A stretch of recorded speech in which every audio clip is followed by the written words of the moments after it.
जय भीम, नमो बुद्धाय। दोस्तों, मैं राहुल नागपाल और आप देख रहे हैं राहुल लाइव 85। हम लोग हैं आज दिल्ली के संगाराम बौद्ध विहार पर, और जैसा कि आपको मालूम है कि संगाराम बौद्ध विहार अखिल भारतीय भिक्खु महासंघ का राष्ट्रीय कार्यालय है। इस बौद्ध विहार की जो नींव है वो भदंत धम्मथिरो जी ने रखी थी, जो महाथिरा थे और बहुत देश विदेश में पहुँचे हुए बौद्ध भिक्षु थे। आज उनकी 13वीं पुण्यतिथि थी और इस पुण्यतिथि के मौके पर आरजेडी के सांसद professor Manoj Kumar Jha chief guest के रूप में इनवाइट किए गए थे। दिल्ली सरकार के कैबिनेट मंत्री राजेंद्र पाल गौतम भी चीफ गेस्ट के रूप में आमंत्रित थे।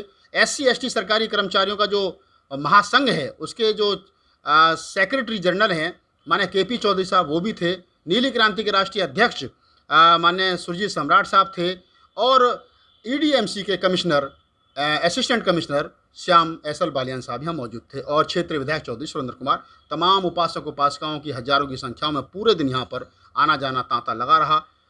बौद्ध भिक्षु के प्रति इतनी आस्था उनके जाने के 13 वर्षों के बाद में हमारे जो साथ बैठे हैं उनके शिष्य, परम शिष्य, उनको उन्होंने अपना नाम भी दिया। अगर उनका नाम धम्मथिरो था तो हमारे साथ जो भंते जी बैठे हैं इनका नाम थिरो ज्योति है, उन्हीं के द्वारा दिया हुआ नाम है। भंते जी लगातार 13 वर्षों से उनकी पुण्यतिथि मना रहे हैं। रामविलास पासवान से लेकर के तमाम जितने बड़े नेता हैं वो तमाम बड़े बड़े नेता यहाँ आते रहे उनकी पुण्यतिथि में, चाहे उदित राज हो, चाहे और बसपा के कई नेता रहे हों। भंते जी, इतना लंबा 13 साल से लगातार आप इस प्रोग्राम को करते चले आ रहे हो।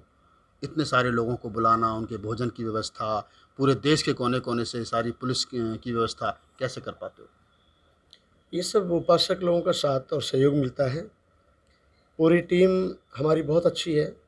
हमारे क्षेत्र के जो उपासक गण हैं जो बुद्ध विहार से जुड़े हैं लंबे समय से, उनका बहुत बड़ा योगदान रहता है। हमारा जो मैत्रीय बुद्ध कल्याण समिति है उसके जितने भी पदाधिकारी हैं और मेंबर हैं, सभी का अपने अपने स्थान पर योगदान रहता है और 13 साल से मनाते आ रहे हैं।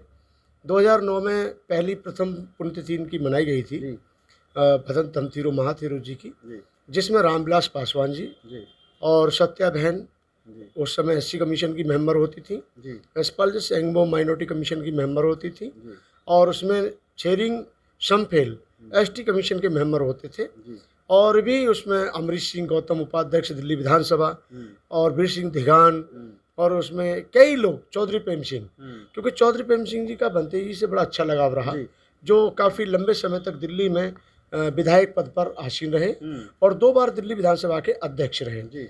और हमारा मुख्य उद्देश्य है मनाने का कि जो बौद्ध भिक्षु अपने घर परिवार को त्याग कर आते हैं और अपना जीवन समर्पण समाज के लिए कर देते हैं, तो उनको उनके जन्म यानी कि स्मृति दिवस पर याद किया जाए, और उन्होंने जो अपने जीवन में कुछ कार्य किए हैं उन कार्यों को अच्छा मान करके हमें भी कुछ ना कुछ कार्य करना चाहिए। तो ऐसी हमें प्रेरणा मिलती रहे, इसलिए हमें मनाने का पूरी तरह से अच्छा लगता है और मनाते हैं।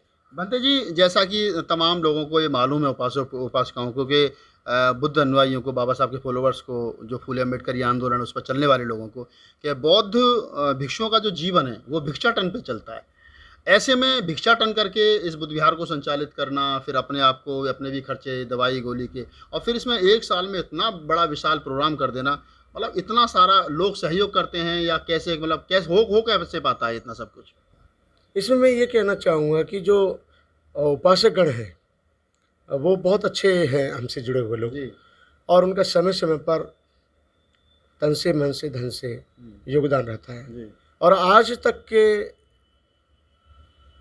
जो कार्यक्रम हुए हैं जितने भी, भंते जी की पुण्यतिथि का ही कार्यक्रम नहीं है, उसके अतिरिक्त हमने चाहे रामलीला मैदान में कार्यक्रम किया हो, चाहे 2005 में हमने बुद्धगया मुक्ति आंदोलन को लेकर कार्यक्रम किया, या फिर हमने 2015 में 25, 26, 27 अप्रैल को बड़े पैमाने पर कार्यक्रम किया, या फिर हमने हरदोई में कार्यक्रम किया, लखनऊ में कार्यक्रम किया, पटना में कार्यक्रम किया, अकोला में कार्यक्रम किया, नागपुर में कार्यक्रम किया। जहाँ भी अब तक हमारे कार्यक्रम हुए हैं, हमसे जो जुड़े हुए बौद्ध उपासक गण हैं वो बड़ी खुशी के साथ अपना योगदान करते हैं, जिसको देखते हुए हमें भी कार्य करने में बहुत ही खुशी होती है। आज जो यहाँ पर प्रोग्राम हुआ, यहाँ मैंने देखा सुबह से कि बहुत सारे कई अनेकों स्टेटों के लोग जो हैं वो भंते जी को श्रद्धा सुमन अर्पित करने के लिए आए थे। उनका आना जाना, खाना पीना, फिर आपकी जो एंटायर टीम है जो आपके आसपास काम करती है, बड़ी अच्छी व्यवस्था उन लोगों ने की। हज़ारों लोगों को रोड पर खड़े होकर के भंडारा किया गया। इस सब ये जो सारा प्रोग्राम हुआ है, जो प्रोग्राम आपने किया, इसके बाद में आप क्या कोई संदेश देना चाहोगे? जो आपके बुद्ध विहार से जो लोग जुड़े हैं, जो आपको दान करते हैं, कोई उनके लिए धन्यवाद कुछ कहना चाहोगे आप? सबसे प्रथम तो मैं सर्वप्रथम उनके सुखी जीवन के लिए मंगल कामना करता हूँ। और जो दानवीर प्रकार के उपासकगण हैं, और मेरा दान का सवाल यही नहीं है कि वो सिर्फ अर्थदान देते हैं, जी। जो समय का योगदान देते हैं। मैं तो चाहता हूँ कि उपासक लोग दान देने के साथ साथ बुद्ध विहार में आएँ और उस कार्यक्रम में सम्मिलित हों, और जो भी वहाँ उपदेश होते हैं, धम्मदेशनाएँ होती हैं, उनको पूरी तरह से लाभ लेना चाहिए।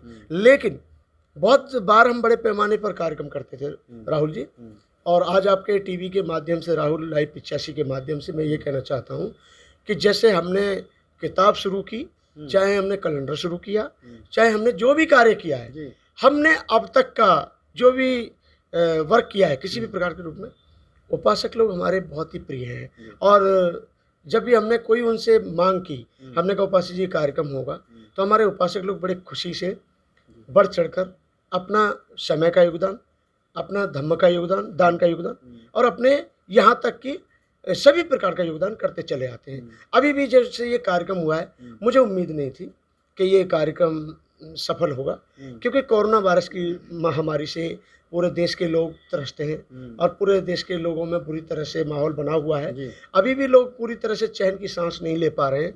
इसके बावजूद भी लोगों ने हिम्मत जुटाई, और मेरे उपासक गणों ने आर्थिक सहयोग दे करके, समय का सहयोग दे करके, और इस कार्यक्रम को सफल बनाया है। तो उसमें मेरी टीम भी बहुत बहुत धन्यवाद के पात्र है, जिसमें एक हमारे राष्ट्रीय कवि राहुल नागपाल जी हैं, मिलिंद गौतम हैं, चमन लाल बौद्ध हैं, और भी हमारे जैसे सुरेंद्र मास्टर जी हैं, और ब्रजमोहन लाल जी हैं, भिक्षु शोभानंद हैं, भदंत आनंद महाथेरो जी के कुशल सानिध्य में हम ये कार्य करते चले आ रहे हैं शुरू से।